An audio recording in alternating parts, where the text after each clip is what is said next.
Nós começamos uma série hoje, né, irmãos, a caminho de fé e esperança. Ah, legal, gostei aqui, né? Muito bom. Obrigado, irmãos. Obrigado, galera da mídia. Muito bom.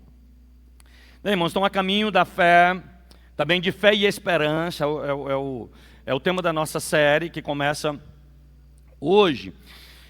E a gente veio de uma série, não é, onde da Quaresma, a gente veio da série da Quaresma.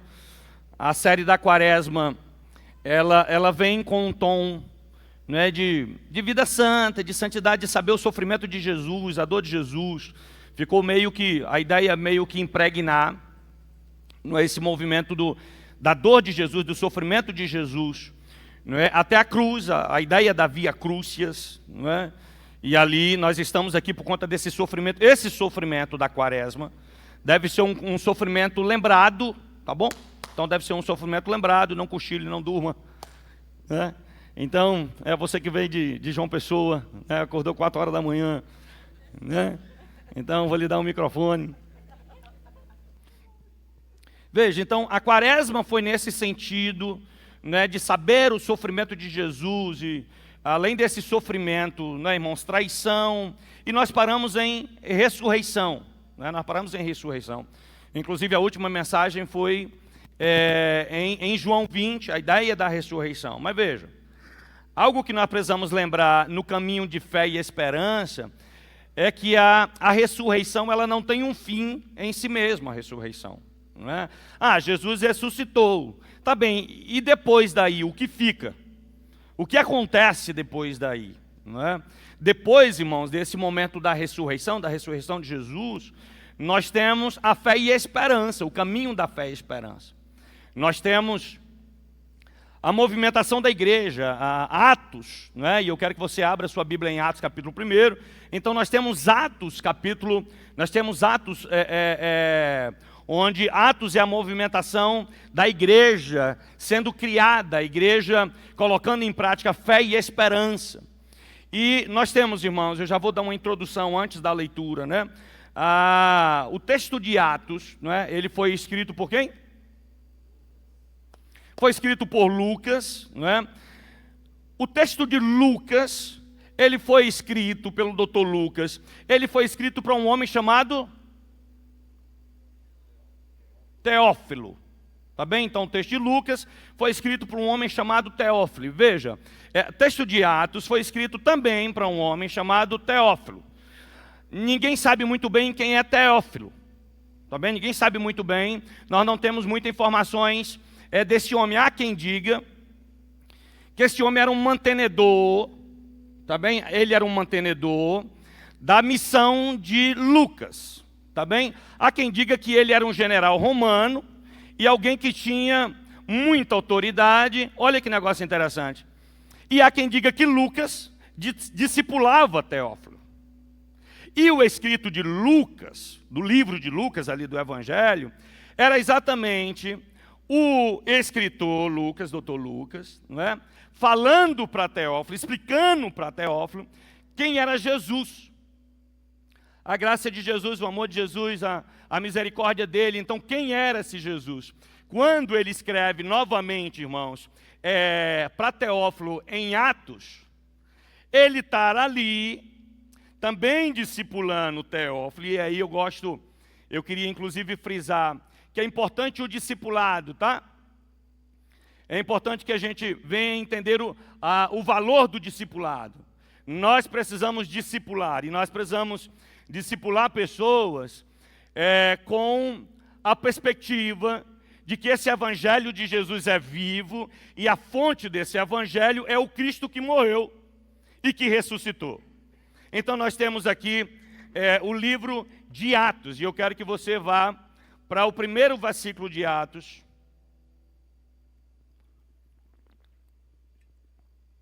onde o texto vai dizer, e eu quero também que você aproveite para anotar o primeiro ponto: a certeza da ressurreição fundamental à nossa fé.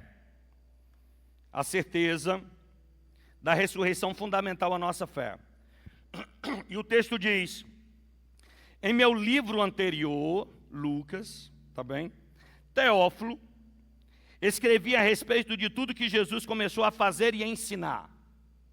Livro de Lucas, o que Jesus fazia, o que Jesus ensinava, os milagres, o poder, quem era Jesus, até o dia em que foi elevado ao céu, depois de ter dado instrução ou instruções por meio do Espírito Santo aos apóstolos e havia escolhido. Depois do sofrimento, Jesus apresentou-se a eles e deu-lhe muitas provas indiscutíveis de que estava o quê? De que estava vivo. Apareceu-lhes por um período de 40 dias, falando-lhes acerca do reino de Deus. Veja, irmãos,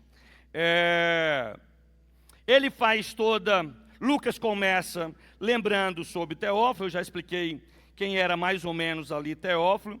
Ele diz que Jesus se apresentou com muitas provas convincentes.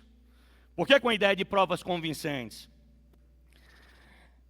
Jesus, hoje para nós, é concebível a ideia de que ele nasceu, ele morreu, sofreu e ressuscitou. E nós conseguimos, inclusive, estudar a história desse Jesus. Mas nesse tempo aqui, a ideia de que esse Jesus, aquele que era o restaurador, aquele que era o salvador, era algo ainda temerário. Inclusive os próprios discípulos tinham dúvida. Lembra que os discípulos, antes de Jesus ressuscitar e aparecer aos discípulos, era um negócio temeroso, descrente. Será que Jesus, porventura, vai ressuscitar? O que Lucas vai falar aqui para Teófilo, é que Jesus, depois de ressuscitar, a ideia da ressurreição, que já era um negócio também intangível, a ressurreição, Jesus ter ressuscitado, como que um homem poderia ter ressuscitado? Hoje talvez para nós seja comum lembrar que Jesus ressuscitou, e nós falamos muito isso, ele está à direita de Deus, e ele intercede por nós. Mas naquele período, irmãos, da turbulência, a ideia de que Jesus, ele teria ressuscitado, era assustador. Inclusive, não sei se vocês recordam que Jesus ressuscita Lázaro. E naquele movimento de Lázaro, irmãos, Jesus espera quantos dias para ir ressuscitar Lázaro? Quantos dias? 4 dias. Por que 4 dias? Veja, em 3 dias, na cultura, a alma, o espírito, ele ficava pairando sobre o corpo.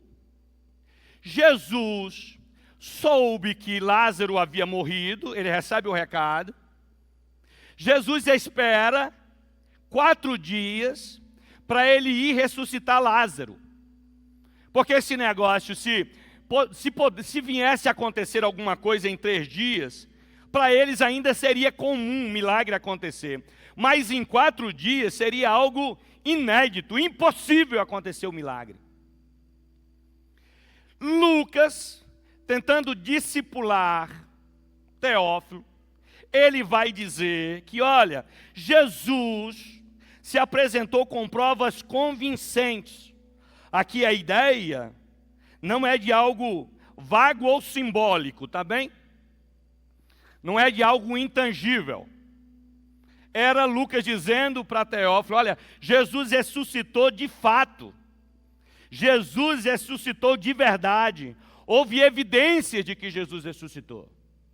Houve evidências. Eu queria que você fosse para o versículo 3. Depois do seu sofrimento, qual era o sofrimento? E sofrimento, lembra que ele já tinha escrito sobre o sofrimento de Jesus no livro de Lucas? Ele estava consciente desse sofrimento de Jesus, que era todo o processo da dor, da cruz, do Calvário, era todo o processo do milagre de Jesus, era todo o processo da humilhação pelos fariseus, saduceus, epicureus, Jesus está diante do sinédrio. Então, mediante, depois de todo o sofrimento, Jesus apresentou-se a eles. A quem? Quem são eles? Irmão, deixa eu fazer uma pergunta. Não me levante a mão, tá? Não me levante a mão. É só porque esse caminho da esperança, o caminho da fé e da esperança, o pedido que eu faço, todo começo de série, inclusive, eu fiz isso na série passada, eu pedi ao Senhor que a série ela não fosse comum para mim. Foi isso que eu pedi ao Senhor. Senhor, eu não quero fazer essa série protocolar. Eu não quero. Eu quero mergulhar um pouco mais, ter uma imersão nessa série. Foi muito valiosa para mim. É o mesmo pedido que eu fiz hoje pela manhã, né, com a série sobre caminho de fé e esperança. E essa série ela é importante para nós, tá bem? E eu abro parênteses aqui para dizer isso. Essa série é importante para nós por conta daquilo que nós falamos sobre a ideia da obesidade espiritual, lembra? Onde nós temos muito, e nós sabemos que Jesus é tudo isso, aquilo que Lucas escreve a Teófilo, que Jesus é tudo isso, e nós lemos e relemos. Todavia, esse negócio é muito distante no cotidiano, na vida prática, compreende? E aí eu lembro de uma fala de James Packer, que era um puritano. Ele vai dizer que avivamento de Deus, e que o Senhor traga nessa série, avivamento ao nosso coração, avivamento mesmo, irmãos, avivamento de fé, e fé é aquilo que nós não vemos, mas a gente crê. E ele vai dizer que avivamento de Deus é obra do seu Espírito, através da sua palavra, através da sua palavra, trazendo os espiritualmente mortos a uma fé viva em Cristo, renovando o interior dos crentes negligentes e apáticos. Ele diz que avivamento, e esse tempo, tá bem, dessa série, é um tempo onde nós devemos pedir ao Senhor que Ele avive nosso coração. Senhor, aviva o meu coração. Senhor, eu quero que o Senhor mexa comigo nessa série. Eu quero sair desse lugar e eu quero, ao sair, ficar ruminando e reorganizando coisas da minha vida. E que não seja a fala do pastor, mas que seja o Teu Espírito Santo a me incomodar. Que seja o Teu Espírito Santo a adubar a terra do meu coração ou a dureza do meu coração. E aí James Packer, né?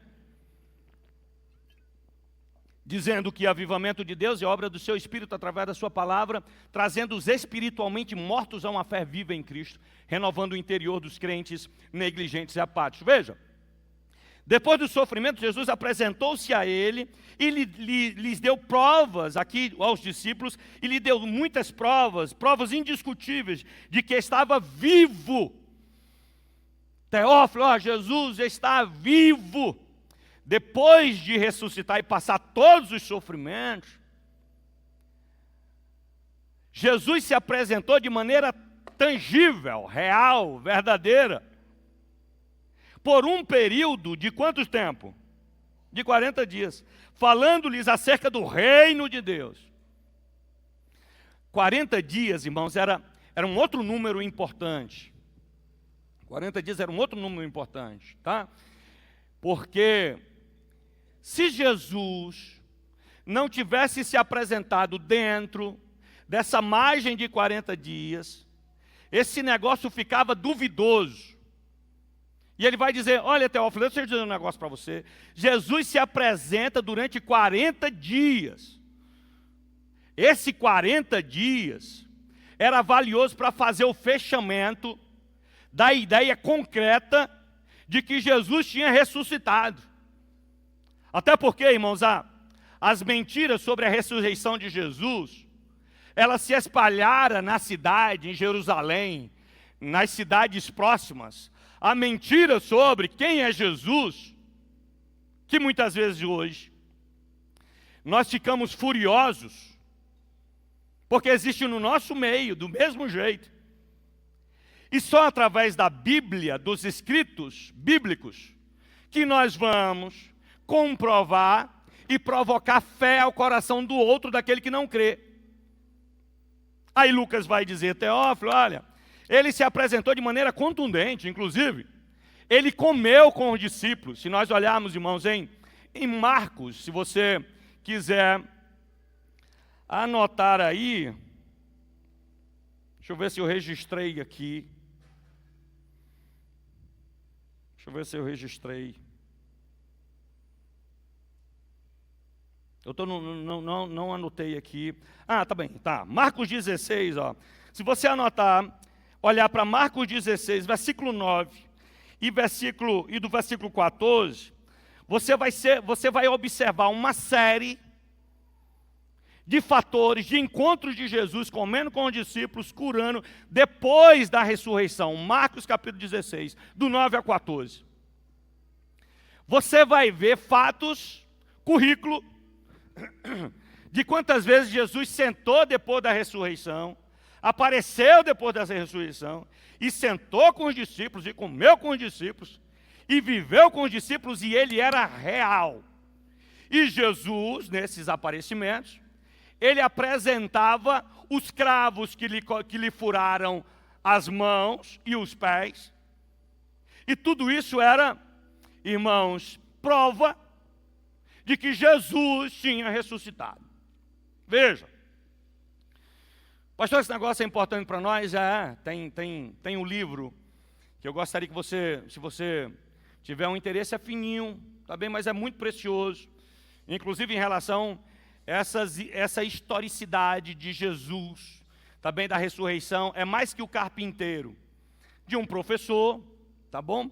Onde ele vai, dentro da universidade, discutir, por ser ateu, que Jesus não era real.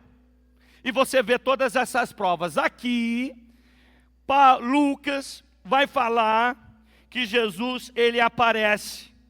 Ainda sobre a dúvida quanto à ressurreição, há outro detalhe que chama a atenção. Jesus aparece, ele não aparece isoladamente. Jesus, ele não aparece isoladamente, irmãos. Jesus, ele aparece em grupo. Jesus, ele aparece em diferentes ocasiões. Tá bem? Jesus, ele não aparece isoladamente. Ele aparece em grupo, que é importante, e ele aparece em diferentes ocasiões. E isso fortalece o testemunho e evita a ideia de algo subjetivo, restrito a uma experiência individual. Veja, Jesus é real para nós, veja. Eu tenho falado que na nossa relação com Deus, irmãos, e depois de um tempo, pegando a ideia de James Packer, dizendo que nós estamos apáticos, né? Nós conseguimos identificar que Jesus de fato é real, e nós temos discutido sobre a transcendência e imanência, lembra disso? A transcendência e imanência. Aqui era Lucas dizendo a Teófilo, Jesus é imanente. Jesus, ele se relaciona, ele ressuscitou. Jesus, ele se apresentou. Teófilo, eu quero que você entenda que Jesus ressuscitou. Na nossa vida do dia a dia, Jesus é real. Eu ainda creio, pastor, eu creio quando eu falo. Mas eu creio no dia a dia. Eu estava saindo da transformação, nessa aí era mais ou menos umas 11 horas. Aí eu passei, peguei até o que estava em um outro lugar. E estava muito exausto nessa semana, né, da semana da transformação. Até pedi, né, ao Clebson que pregava para mim por conta da exaustão. E a exaustão era gigantesca. E aí eu estava na vinda, eu disse ao Senhor, Senhor, eu queria tanto que um irmão amanhã me chamasse para almoçar. Isso é besteira, né, irmãos? Quando foi 8 horas da manhã, eu acordei mais cedo, né? Acordei nesse dia 7 horas, orei, né? 8 horas, né? Sentei na mesa. Até eu disse, o irmão está chamando a gente para almoçar. Eu já confirmei. Às vezes nós queremos um milagre e a aparição de Jesus de maneira extraordinária, por exemplo. O fato de que o carro capotou e o Senhor fez um milagre porque eu não morri e eu estou vivo. Mas o grande milagre, irmãos, é o fato de Jesus ter assistido a nossa vida e hoje nós estamos aqui. Passamos em sinal, nós não fomos, nosso carro não bateu, não fomos atropelados, não morremos. Esse é o grande milagre de Jesus. O grande milagre de poder ver, de poder sentir. Isso é a prova de que Jesus está vivo, porque enquanto nós estamos dormindo, conforme diz o Salmo, Ele está cuidando de nós e Ele é o Deus que não dorme. A questão é que, na cabeça de Teófilo, no processo do discipulado, esse Deus era um Deus distante, esse Jesus era um Jesus distante, e Lucas, convencido de que Ele era real, Ele tinha ressuscitado, ele vai tentar clarificar a Teófilo, mas ele não tenta clarificar somente com palavras, ele tenta clarificar com testemunho, com história, de que Jesus estava vivo e que Ele era poderoso. Veja, queria que você anotasse, aí, irmãos, que a fé começa a girar em torno dessas experiências, tá? A fé, ela começa a girar em torno dessas experiências, tá bem? Dessas expectativas todas, desses sentimentos todos, inclusive, uma experiência de fé é a experiência de Tomé, onde Jesus chega e Ele não se faz presente. E depois Ele aparece, depois de 8 dias Ele aparece. E Jesus vai direto ao coração de Tomé, nessa ideia da fé, inclusive Ele fala sobre fé. Eu preciso, entenda, nós precisamos crer. Mas talvez nem seja hoje crer que Jesus ressuscitou, porque nós sabemos, nós cremos.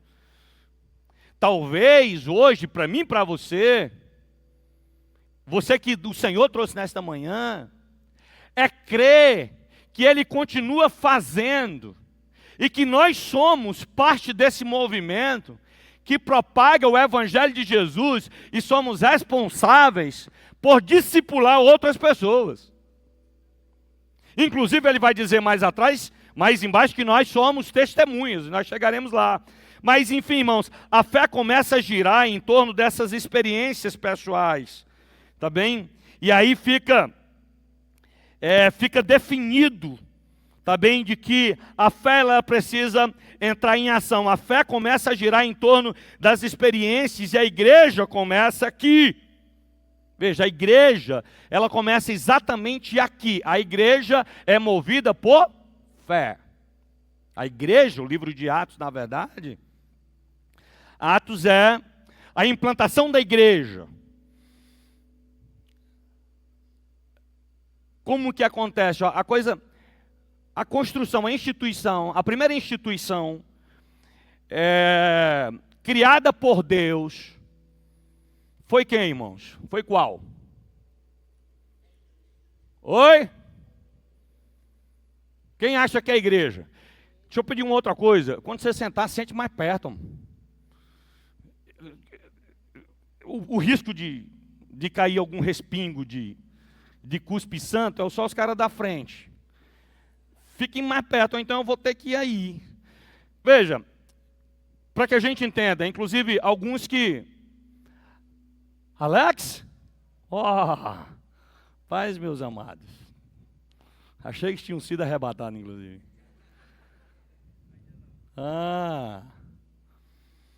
A primeira instituição, irmãos, a primeira instituição foi família. Inclusive, esse é o risco do pastor morrer pela igreja e esquecer a casa, família. Então, a primeira instituição é família. Nós observamos a implantação da igreja no Novo Testamento. Novo Testamento. Nós somos, fora desse espaço aqui, aqueles a quem o Espírito Santo de Deus mora. A minha casa é a instituição mais importante.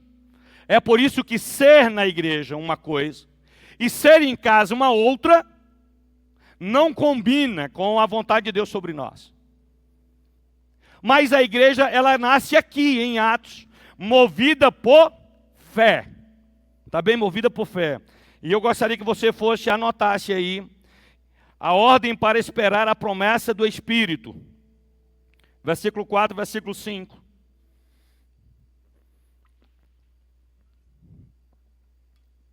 Ele vai dizer: certa ocasião, enquanto comia com eles, deu-lhe esta ordem. Ordem, irmãos, nós não fazemos na nossa vida cristã aquilo que nós queremos, tá? Você não tem a liberdade de fazer aquilo que você quer. O reino de Deus, ele é, na verdade, fazer a vontade de Deus em Mateus capítulo 5.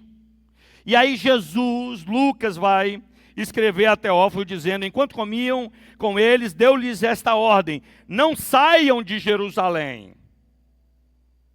Não saiam de Jerusalém. Por quê? Porque os discípulos se depararam com todo aquele fulgor da ressurreição de Jesus, aquilo que na verdade eles não imaginavam que Jesus iria morrer.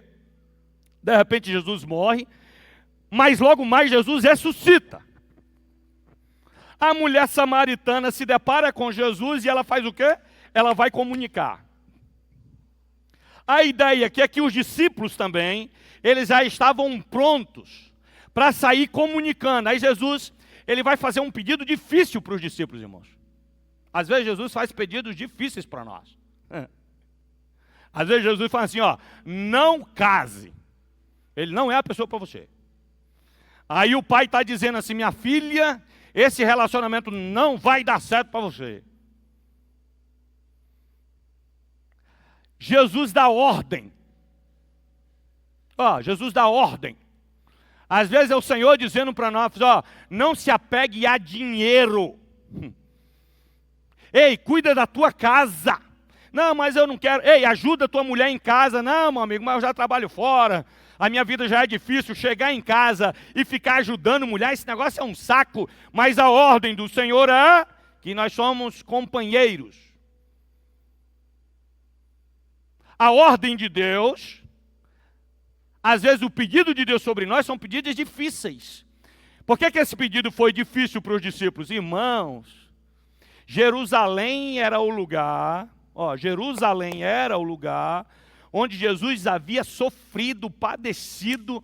O tumulto ainda era grande com a presença de Jesus, ainda mais porque Jesus tinha ressuscitado. E as autoridades, vejam, estavam em todo fulgor, ainda pensando como iriam fazer, como iriam conter a ideia de que aquele a quem eles tinham crucificado, agora estava vivo. Como mantém? Como? É tanto que em Atos capítulo 5, eles são liberados aqui para a construção da igreja. E em Atos capítulo 5, o negócio era tão poderoso na igreja, irmãos, e eu peço a Deus que essa igreja seja tão poderosa, igual a igreja primitiva. Em Atos capítulo 5, a galera das cidades vizinhas subiam para Jerusalém e eles colocavam os seus doentes estendidos no chão, e a sombra de Pedro e a sombra dos apóstolos ia passando nesses irmãos, nesses doentes, e iam curando. Olha que negócio doido. Daqui a pouco, alguns chegaram para esses irmãos da igreja primitiva e disseram: nós precisamos cuidar das viúvas e dos necessitados, porque tem umas necessidades dentro da igreja que nós não estamos dando conta. E lançaram uma proposta. Qual foi a proposta? Vamos levantar uma equipe organizacional que possa dar conta, e vocês ficam para orar e para estudar e ensinar o povo. Estevão, lembra de Estevão? Estevão foi preso, e um certo juiz, diante da condenação de Estevão, olha para todo mundo e diz: ei, tantos movimentos já surgiram, em nome de um Deus, o que eu proponho? Que vocês deixem esses homens seguir com a ideia deles, porque se for de Deus, prevalece. Se não for de Deus, vai cair. Irmãos, a igreja prevaleceu. A igreja prevaleceu. A igreja primitiva prevaleceu.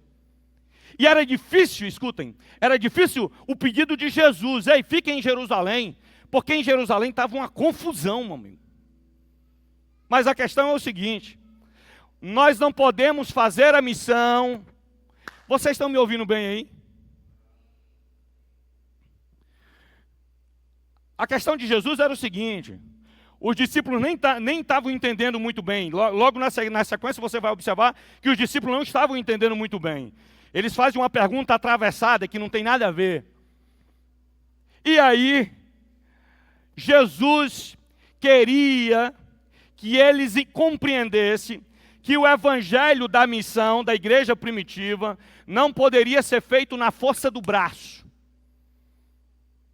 Ah, irmão, vocês não podem ir do jeito que vocês querem. Vocês precisam ir fazer a missão em nome de Jesus, com a movimentação do Espírito Santo. Entende? Eu não posso ir do meu jeito, eu não posso evangelizar do meu jeito, e eu não posso testemunhar. Paulo, estou achando a galera distante, velho. Seu pai está bem? Veja, eu não posso... Ah, cara, tem uma igreja para cá, uma igreja...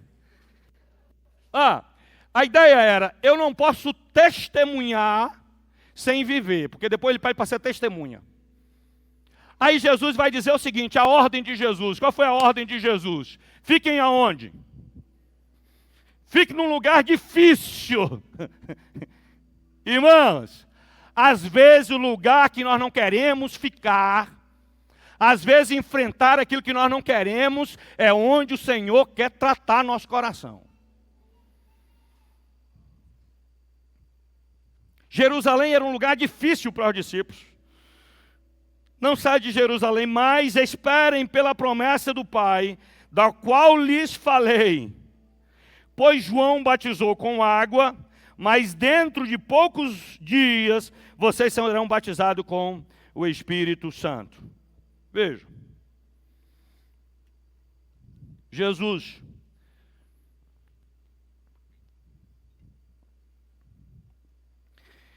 lembra, irmãos. Jesus lembra que aquilo que os profetas falaram, veja. Quando nós olhamos para Joel, capítulo 2, o que tem em Joel, capítulo 2? Joel, capítulo 2, tem a promessa da descida do Espírito Santo. Em Joel, capítulo 2, tá? Em Joel, capítulo 2, ele vai dizer que nos últimos tempos, as crianças serão usadas com poder, os idosos serão usados com poder, os jovens serão usados com poder. E aí Jesus vai lembrar os discípulos aqui, a ideia da espera, também em Jerusalém, era porque haveria de descer o Espírito Santo, o Pentecoste. Tendo em vista o Antigo Testamento, estão me entendendo não? Sim? Tendo em vista Antigo Testamento, tinha uma movimentação de presença do próprio Deus, Pai, o chefe do conselho, da ideia da Trindade.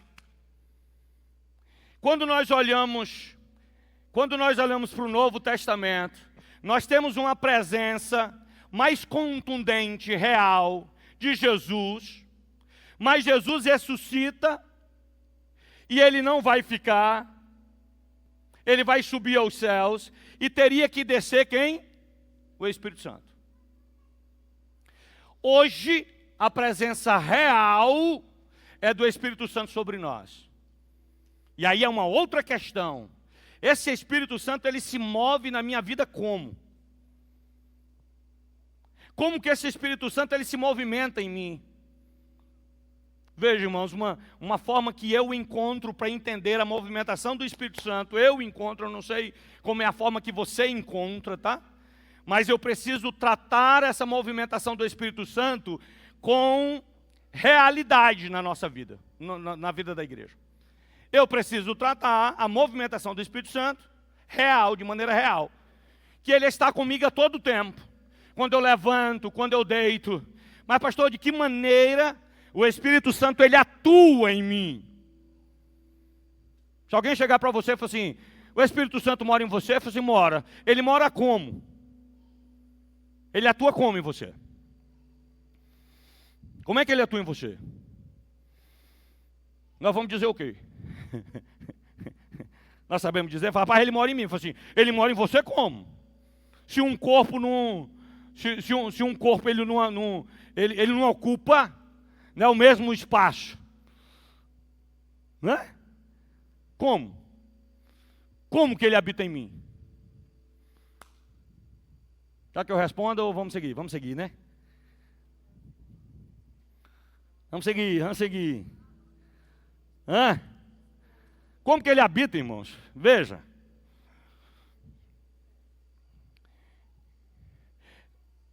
Romanos capítulo 12. Romanos capítulo 12, ele diz que nós somos transformados pela renovação da nossa mente. Não é? Nós somos transformados pela renovação da nossa mente. E o Espírito Santo, ele atua na nossa mente, onde nós trabalhamos a ideia do virtuoso e vicioso. Onde essa verdade, movida não por mim mesmo, mas pela iluminação divina, real, verdadeira, vai me clarificando aquilo que é certo e aquilo que é errado. Aquilo que é prudente e aquilo que é imprudente. É por isso que, pela manhã, Tiago vai dizer que eu não posso levantar e dizer eu vou para aquele lugar e eu vou para o outro lugar. Ele vai dizer que eu tenho que perguntar a Deus se é a vontade dele. Nós somos guiados pela nossa mente. Não é, irmãos? E essa mente que teve, através de uma movimentação do próprio Espírito Santo, que teve a clareza divina. Bem, uma outra mensagem, tá? Só para dar um... E aí, Jesus começa a lembrar sobre aquilo que Joel estava falando em capítulo 2, e Ezequiel também estava falando também sobre a atuação agora do Espírito Santo sobre as pessoas, tendo em vista o Espírito Santo, ele habitara nos reis e nos profetas, e agora ele vai ter uma presença, irmãos, ampla na vida das pessoas. Esse Espírito Santo vai ter uma presença ampla na vida das pessoas. Ele passaria a habitar no próprio povo. Deus estaria pessoalmente conosco o tempo todo, nos guiando. Então, o pedido de Jesus para que os discípulos ficassem ali em Jerusalém era exatamente para a descida do Espírito Santo, tá? E aí, veja, o texto, eu queria que você fosse para o terceiro ponto, a comissão para ser testemunhas. Versículo 6, versículo 8. Tudo bem até aí, irmãos? Tudo bem até aí? Veja, só para concatenar a ideia aqui, veja. O Lucas vai reafirmar também nos primeiros versículos, que Jesus, ele havia ressuscitado de forma contundente, real, tá bem? E aí ele vai dizer que esse mesmo Jesus, tá? Ele dá uma ordem aos discípulos que ficassem em Jerusalém. Ficar em Jerusalém para os discípulos era extremamente complexo, tá bem? Por conta de todo o sofrimento, mas era necessário ficar em Jerusalém, porque outrora, né, João batiza com água, mas agora eles serão batizados com o Espírito Santo, tá? E esse batismo com o Espírito Santo, que é uma outra confusão, né? Esse batismo com o Espírito Santo não é a ideia aqui de falar em línguas, tá? Mas esse batismo com o Espírito Santo é a compreensão de que o Senhor é meu Salvador, que Ele ressuscitou e Ele me alcançou, tá bem? Então esse é o batismo a qual o texto vai estar falando aqui. A comissão para ser testemunha. E depois disso, vocês serão o quê? Comissionados. Eu serei comissionado, você é comissionado, você é enviado. Tá bem? Não importa qual idade você tenha, se você é novo, se você tem um pouquinho mais de idade, ou se você já se aposentou. No reino de Deus não existe aposentadoria, tá bom? Porque Ele nos chama para fazer algo, Ele nos chama para sermos testemunhas. E o texto diz, então, os que estavam reunidos lhe perguntaram. Olha a cabeça do discípulo, às vezes nós estamos na mesma condição, irmãos. Jesus está falando uma coisa e nós estamos compreendendo uma outra totalmente diferente. Olha, Senhor, é nesse tempo que vais restaurar o reino a Israel? Acho que Jesus falou assim, hã? É o quê? É o quê? Falou assim, Senhor, é nesse tempo que vai restaurar o povo de Israel? O povo de Israel, eles tinham uma ideia da libertação, lembra disso? Inclusive quando Jesus entra em Jerusalém, lembra? Onde o povo, ele estava aclamando, salve o rei dos judeus, lá vem o rei dos judeus, né? Maranata, Maranata, né? E ali era o pedido de restauração, mas um pedido de restauração para um contexto dominador do romano, do governo, tá bem, físico. E daqui a pouco aqueles que estavam clamando, salva-nos, salva-nos, porque ela está cochilando, tá, irmãos? Aí ela vai levantar, porque acordou cedo, ela vai levantar para não dormir. Vá, minha amada, o banheiro é ali, né? Oh, bichinha. É quem leva almoço para mim quando eu chego lá. Dorme cedo a bichinha, né?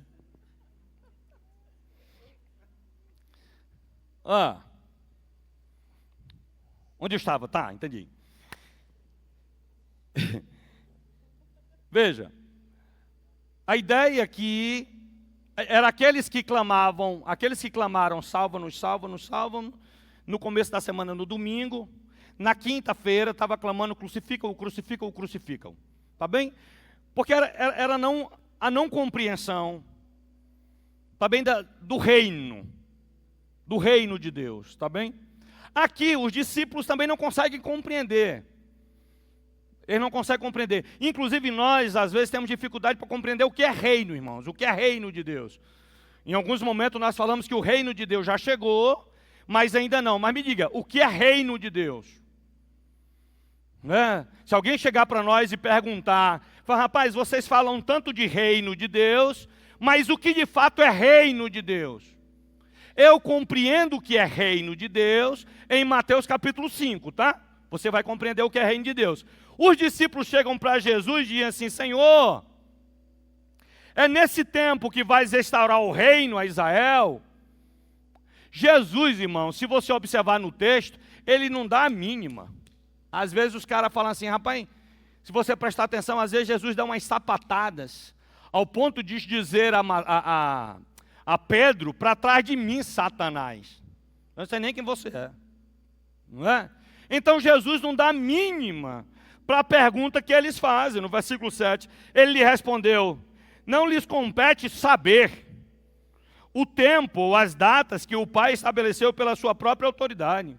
Rapaz, vocês estão preocupados por quê? E que domínio é esse? É o mesmo domínio? E veja, é o mesmo domínio que os judeus, ele clamava, liberta-nos, liberta-nos. Esse domínio do meu reino, veja, o domínio do meu reino, ele é libertador, mas ele liberta de dentro para fora. Ele não liberta de fora para dentro. Essa libertação é uma libertação de justiça, de perdão, de amor, de graça, de misericórdia. Aquele que diz que ama a Deus e não ama o próximo, João, capítulo 1, está cheio desse negócio. Não consegue amar de fato o Senhor. Aquele que diz que ama o próximo e não ama seus filhos em casa. Aí Jesus está dizendo, irmãos, parem com isso. Eu não estou falando sobre esse reino, sobre esse domínio, sobre essa libertação romana de Jerusalém, de governo. E não compete a ideia, veja, não compete a ideia que vocês estão me trazendo agora no momento. Por quê? Mas receberão poder quando o Espírito Santo descer sobre vocês, e serão minhas testemunhas em Jerusalém. Qual foi a ordem dele? Qual foi a ordem dele, irmãos? Fiquem em Jerusalém. Mas por que eles deveriam ficar em Jerusalém? Porque tudo iniciaria em Jerusalém. A igreja primitiva, a libertação para as outras nações, começara em Jerusalém. E aí ele vai dizer, mas receberão poder quando o Espírito Santo dínamos, esse poder grandioso de Deus, que é o Espírito Santo, descer sobre vocês, e vocês serão o quê? Minhas testemunhas. Em Jerusalém serão minhas testemunhas em Jerusalém, toda a Judéia, Samaria, até os confins da terra. Tá bem? Veja, aqui, irmão, Jesus chama a atenção dos discípulos. Jesus chama a atenção dos discípulos. Todo mundo vivo, todo mundo bem? Jesus chama a atenção dos discípulos para o que estava por vir. Tá bem? Jesus começava a chamar a atenção dos discípulos sobre a sua ascensão. Tá bem? Assim, quem vai comandar agora são vocês. Né? Jesus começa a chamar a atenção dos discípulos daquilo que estava por vir. Tá? E aí, essa palavra é simples, mas cheia de significado. Uma testemunha, tá bem? Ele chama os discípulos para serem o quê? Testemunha. Ele chama os discípulos para serem testemunhas. Uma testemunha fala daquilo que viu e ouviu. Ela não inventa, não adapta conforme a situação. Ela não negocia. A testemunha, ela tem conteúdo real. Os discípulos não estavam sendo enviados para desenvolver uma mensagem própria. Os discípulos não estavam sendo convidados aqui, irmãos, a seguir uma carreira própria. Na verdade, eles carregariam o anúncio daquilo que aconteceu com Cristo. E esse testemunho tem um alcance que vai se ampliando. Eu queria só fechar sobre o testemunho para a gente encerrar. Que a igreja continua sendo testemunha, mas ser testemunha de Jesus, e você pode anotar aí, se você quiser. Ser testemunha de Jesus é muito mais do que dizer o que as pessoas têm que fazer. Esse é um negócio do nosso cotidiano. Nós somos bons para dizer o que o outro tem que fazer. Nós somos peritos nisso. Na verdade, ser testemunha de Jesus é ser parecido com Ele. É ensinar o que Ele nos ensinou. E é fazer tudo o que Ele fez e faria se estivesse no nosso lugar. Ó, ser testemunha de Jesus não é dizer para o outro o que o outro tem que fazer. Na verdade, ser testemunha de Jesus é ser o que Ele foi. Ah, pastor, Eu não consigo ser o que Jesus foi, não. Irmão, mas nós fomos chamados para ser embaixadores. As pessoas talvez não me vejam sendo honestos. Mas Dr. Waller, que é um contemporâneo de Freud, embora eu tenha as minhas restrições com Freud, ele vai dizer que eu não preciso ver, mas eu sinto. Só que aquilo que Dr. Waller está falando sobre sentir, Deus já havia falado. Jesus já havia falado, ele dizendo que o meu espírito diz para o teu espírito que nós somos de Cristo. As pessoas, elas começam a sentir, e a ideia aqui de ser testemunha, que talvez seja o maior desafio para nós, enquanto crente, enquanto igreja, é porque nós somos bons para dizer, olha, quando a gente vê uma pais com os filhos desordenados, desorganizados, nós chegamos e falamos assim, o seu filho não pode ser desse jeito, seu filho é virado, né? O seu filho é virado. João Gabriel, irmãos, né? João Gabriel, né, que hoje já tem 20 anos, essa semana eu estava reunido com os irmãos e dizendo que João Gabriel, ninguém imagina quem é João Gabriel, né? Hoje você vê João Gabriel abraçando, mas João Gabriel uma vez levou foi uma bala para a escola, mamãe. Não é? Daqui a pouco João Gabriel, não vou nem dizer a outra cor do João Gabriel, senão os caras...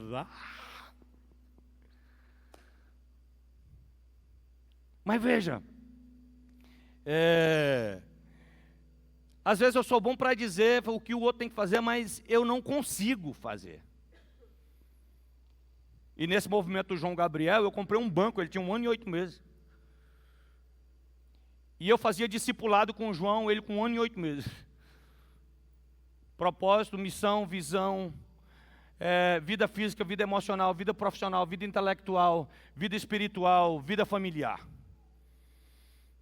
Eu cheguei para a Théo e falei assim, minha amiga, criação do João nós vamos combinar aqui em cima. E depois de combinar aqui em cima, a gente desce para o andar de baixo. Ninguém tira a autoridade de ninguém aqui. E tem coisa que é o pai, não é a mãe.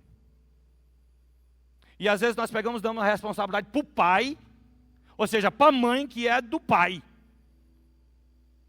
Inclusive, irmãos, tem casa onde quem lidera é a mãe e não o pai. Papel investido. Papel totalmente investido. Totalmente investido.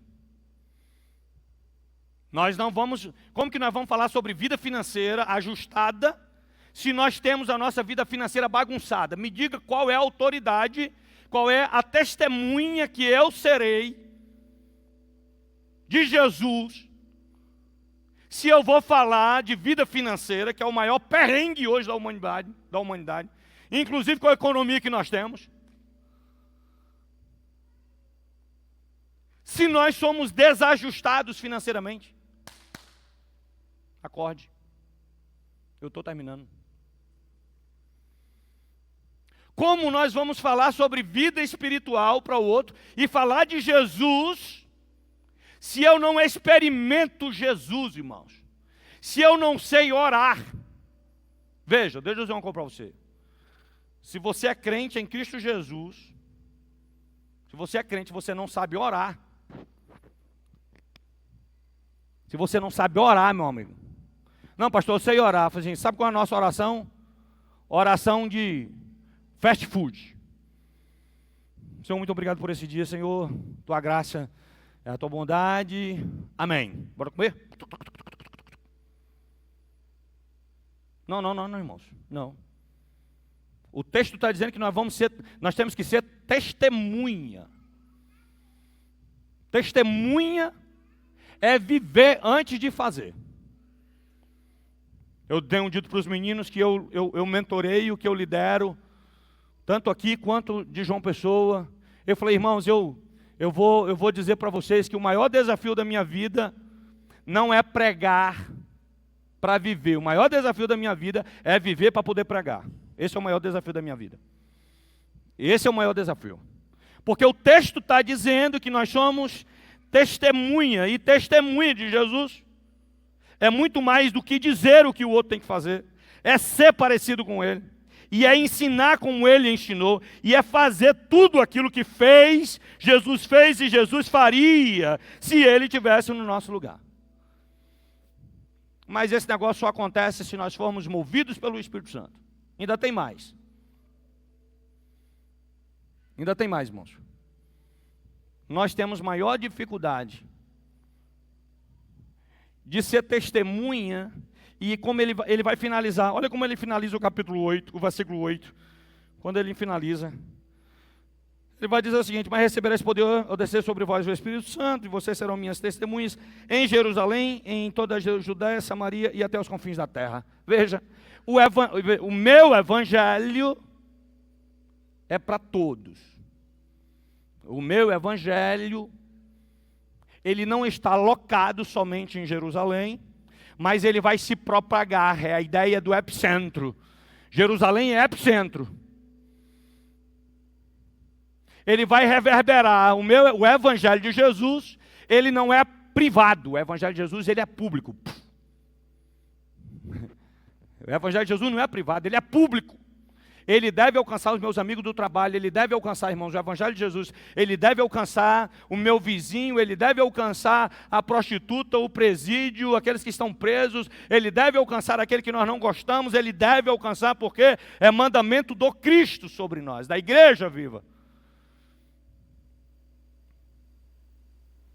Vamos finalizar, que vocês já estão olhando para mim com carinho assim: pastor, não vai terminar não? Eu vou só ler. Eu quero chamar a banda. Vai ter banda hoje, né? Porque no finalzinho. Versículo 9. A ascensão e a esperança do que nos sustenta.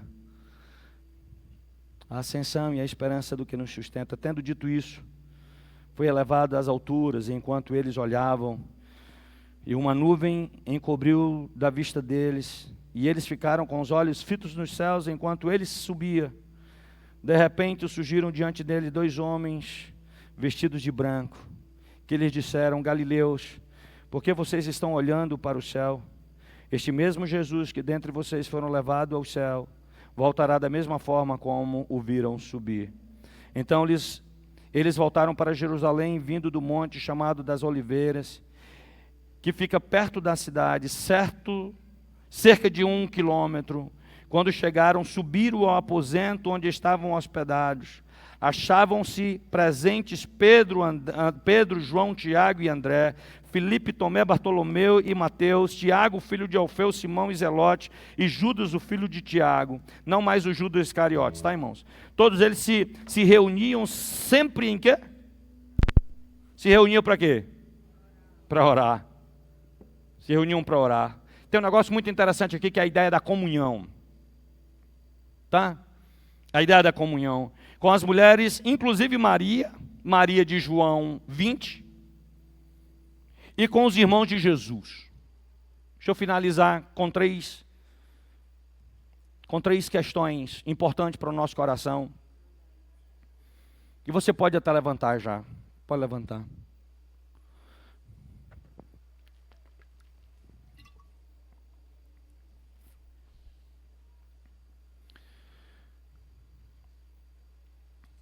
Quando Jesus